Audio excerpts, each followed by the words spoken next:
नमस्कार। सोचिए, काली मिर्च और लौंग जैसी छोटी छोटी चीजें, क्या ये एक पूरा साम्राज्य खड़ा कर सकती हैं? सुनने में अजीब लगता है ना? पर आज हम उसी कहानी में चलेंगे जब भारत के मसालों के लिए यूरोप की बड़ी बड़ी ताकतों के बीच एक जबरदस्त रेस शुरू हुई थी। और यही आज का हमारा मेन सवाल है। आखिर इन मसालों की खुशबू में ऐसा क्या था कि उसने महाद्वीपों के बीच जंग छेड़ दी, दौलत के समुंदर बहा दिए और दुनिया का नक्शा ही हमेशा के लिए बदल कर रख दिया? तो चलिए कहानी को एकदम शुरू से शुरू करते हैं। सब कुछ शुरू हुआ एक खोज से। भारत तक पहुंचने के लिए एक नए समुद्री रास्ते की खोज। पर सवाल ये है कि यूरोप को अचानक इस नए रास्ते की इतनी जरूरत आन क्यों पड़ी? देखिए, मसला ये था कि सदियों पुराना जमीनी रास्ता जिस पे सब कुछ चलता था, वो 15वीं सदी में तुर्कों के कब्जे में आ गया। अब व्यापार हो गया बहुत महंगा और मुश्किल। ऊपर से यूरोप में मसालों का पूरा बाजार इटली के व्यापारियों ने कब्जा रखा था, मतलब मोनोपोली थी उनकी।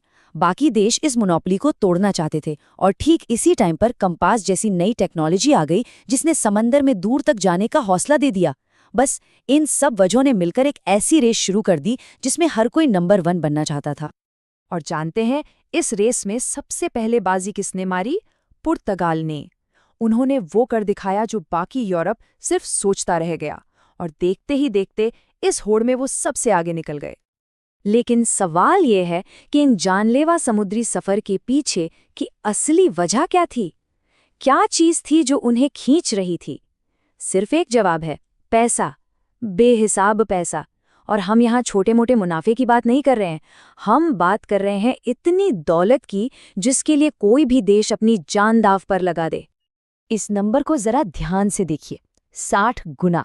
जब 1498 में वास्को डी गामा मसालों का पहला जहाज लेकर भारत से वापस लौटा, तो उसे अपने पूरे सफर के खर्चे से 60 गुना ज्यादा का प्रॉफिट हुआ। 60 गुना! जरा सोचिए, इस एक आंकड़े ने पूरे यूरोप में आग लगा दी। हर राजा, हर व्यापारी, हर कोई बस अब भारत पहुंचना चाहता था। अब पुर्तगालियों की स्ट्रैटेजी बड़ी अलग थी। उन्हें जमीन पर कब्जा नहीं करना था, नहीं, उन्होंने एक बिल्कुल अनोखा समुद्री साम्राज्य बनाया जिसे उन्होंने नाम दिया एस्तादो दे इंडिया। मतलब उनका पूरा फोकस जमीन जीतने पर नहीं, बल्कि समंदर पर, सिर्फ समंदर पर राज करने पर था। और समंदर पर यह कब्जा उन्होंने 3 तरीकों से किया। पहला, उनकी ब्लू वाटर पॉलिसी, मतलब साफ था, जमीन नहीं, सिर्फ समंदर चाहिए। दूसरा, कार्टेज सिस्टम, ये एक तरह का गुंडा टैक्स था। हिंद महासागर में किसी भी भारतीय जहाज को व्यापार करना है तो पहले पुर्तगालियों से महंगा परमिट खरीदो। और तीसरा था उनका आर्माडा, मतलब उनकी पावरफुल नेवी, जो ये पक्का करती थी कि कोई उनके नियमों को तोड़े नहीं, मतलब जबरदस्ती का राज। अब पुर्तगाल की ये बेहिसाब कमाई देखकर यूरोप की बाकी ताकतें भला कब तक चुप बैठती? जल्द ही हिंद महासागर के इस खेल में नए और उनसे भी ज्यादा ताकतवर खिलाड़ी कूद पड़े।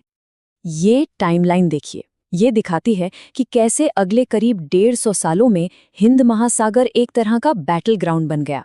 पुर्तगालियों के आते ही उनके ठीक पीछे पीछे डच आए, फिर अंग्रेज, डेनिश और आखिर में फ्रांसीसी भी इस सोने की दौड़ में शामिल हो गए। इस रेस में ना हर कोई कुछ नया करने की कोशिश कर रहा था। डच लोगों ने तो एक बिल्कुल रेवोल्यूशनरी आइडिया निकाला। उन्होंने सफर का खर्चा उठाने के लिए एक कंपनी बनाई और पहली बार उसके शेयर आम लोगों को बेचे। सोचिए, ये दुनिया की पहली मल्टीनेशनल कंपनियों में से एक थी, एक बिल्कुल नया बिजनेस मॉडल। और अब एंट्री होती है कहानी के उस खिलाड़ी की जिसने आखिर में आकर पूरा खेल ही पलट दिया, अंग्रेज। उन्होंने पुर्तगालियों की तरह जोर जबरदस्ती का रास्ता नहीं अपनाया, नहीं, उनकी चाल बिल्कुल अलग थी, सब्र और दिमाग वाली। दोनों की स्ट्रैटेजी में जमीन आसमान का फर्क था। एक तरफ पुर्तगाली थे जो अपनी नेवी के दम पर दादागिरी करते थे, दूसरी तरफ थे अंग्रेज जिन्होंने डिप्लोमेसी का रास्ता पकड़ा। उन्होंने मुगल बादशाहों के दरबार में अपने लोग भेजे, उनसे व्यापार की इजाजत मांगी और बहुत धीरे धीरे अपने कारखाने और छोटी छोटी बस्तियां बसानी शुरू कर दी। और ये कोई 1-2 दिन का काम नहीं था, ये मिशन दशकों तक चला। पहले 1608 में कैप्टन हॉकिंस जहांगीर के दरबार पहुंचे, फारसी बोलकर उन्हें इम्प्रेस करने की कोशिश की। फिर 1615 में सर थॉमस रो आए, जिन्होंने पूरे मुगल साम्राज्य में व्यापार का अधिकार ले लिया। लेकिन असली गेम चेंजर साबित हुआ 1715 का मिशन, जिसे लीड कर रहे थे जॉन सुरमन। ये मिशन इतना कामयाब रहा कि एक इतिहासकार ओर्म ने इसे ईस्ट इंडिया कंपनी का मैग्ना कार्टा कह दिया। अब मैग्ना कार्टा इंग्लैंड के इतिहास का सबसे बड़ा दस्तावेज माना जाता है, जो अधिकारों की गारंटी देता है। तो ठीक वैसे ही इस फरमान ने ईस्ट इंडिया कंपनी को भारत में वो अधिकार दे दिए जो आगे चलकर उनके साम्राज्य की बुनियाद बनने वाले थे। तो इस शाही फरमान से मिला क्या? वो ताकत जिसका किसी के पास कोई तोड़ नहीं था। सोचिए, बंगाल, बिहार और उड़ीसा जैसे उस वक्त के सबसे अमीर इलाकों में बिना टैक्स दिए व्यापार करने का अधिकार, सूरत जैसे बड़े पोर्ट पर खुली छूट, और सबसे बड़ी बात, कंपनी के अपने सिक्के अब पूरे मुगल साम्राज्य में चलेंगे। ये एक ऐसी जबरदस्त आर्थिक जीत थी जिसने बाकी सभी यूरोपियन प्लेयर्स को इस रेस से लगभग बाहर ही कर दिया। बस यहीं से कहानी ने एक नया मोड़ ले लिया। व्यापार की जो रेस थी वो अंग्रेज जीत चुके थे, एक निर्णायक जीत। अब इस खेल के वो अकेले बादशाह थे। असल में ईस्ट इंडिया कंपनी ने सिर्फ व्यापार के अधिकार नहीं जीते थे, उन्होंने खुद को एक ऐसी पोजीशन पर लाकर खड़ा कर दिया था जहां से एक बिल्कुल नई और कहीं ज्यादा बड़ी रेस शुरू होने वाली थी। मसालों की रेस अब खत्म हो चुकी थी, अब शुरू होने वाली थी भारत पर एक साम्राज्य बनाने की रेस। और आज का ये सफर हम इसी एक बड़े सवाल पर छोड़ते हैं। एक कंपनी जो सिर्फ मसाले खरीदने आई थी, उसने व्यापार की बाजी तो जीत ली, लेकिन क्या एक ट्रेडिंग कंपनी एक दिन एक पूरे साम्राज्य पे राज कर सकती है?